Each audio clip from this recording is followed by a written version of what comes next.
नमस्कार मंडळी, मी शीतल आणि तुम्ही पाहताय दिल्लीकर मराठी।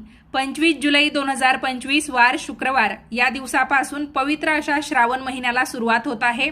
भगवान शिवशंकरांचा महिना म्हणून श्रावण महिन्याला ओळखलं जातं। या महिन्यामध्ये आपण बऱ्याच प्रकारची व्रतवैकल्य करणार आहोत किंवा काही व्रतवैकल्य जी खूप जास्त दिवसांपर्यंत चालतात, तर त्याही व्रतांना सुरुवात या श्रावण महिन्यापासून होत असते।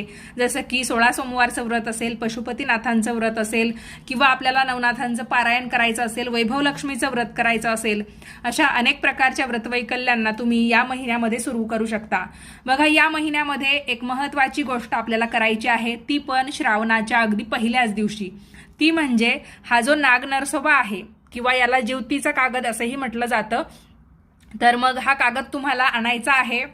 तर हा जो छापीव कागद असतो तर तो तुम्हाला कोणत्याही किराणा मालाच्या दुकानामध्ये किंवा जे व्रतवैकल्यांचं साहित्य मिळतं, पूजा सामग्री मिळते, तिथे तुम्हाला तो मिळून जाईल। आता हा जो कागद आहे तो मी लॅमिनेशन करून घेतलेला आहे, कारण मी दिल्लीला राहायचे, तर तेव्हा काही तिथे असं काही मिळायचं नाही, तर मग मी प्रिंट काढून घेतली आणि त्याला लॅमिनेशन केलं। पण ज्या भागामध्ये हा कागद दरवर्षीच भेटतो, तर मग महाराष्ट्रामध्ये माझ्या मते प्रत्येक ठिकाणी हा कागद आपल्याला अगदी सहजपणे श्रावण महिन्यामध्ये भेटून जात असेल, तर तुम्हाला काही लॅमिनेशन वगैरे करण्याची गरज नाहीये। तर तुम्ही हा कागद घेऊन टाका आणि श्रावणाच्या पहिल्याच दिवशी तुमच्या देव्हाऱ्याच्या आसपास कुठे जागा असेल तर त्या भिंतीवर तो लावून द्या, कारण लगेचच आपल्याला म्हणजे पहिला शुक्रवार असल्याने ज्योतीचं व्रत करता येणार आहे आणि ज्योत्यांची पूजा तुम्ही पाहू शकता। या चित्रांची पूजा आपण करू शकतो। नागपंचमीच्या दिवशी या चित्राची पूजा आपल्याला करता येईल। त्याचबरोबर नरसिंहांचा वार कुणी गुरुवार म्हणतं तर कुणी शनिवार म्हणतं, जे काही आपापलं मत असेल तर तुम्ही गुरुवारी किंवा शनिवारी या नरसिंहांची पूजा करू शकता। बुधवारी बुध देवतेची पूजा तुम्हाला करता येईल। त्याचबरोबर गुरुवारी बृहस्पती देवतेची पूजा तुम्हाला करता येईल।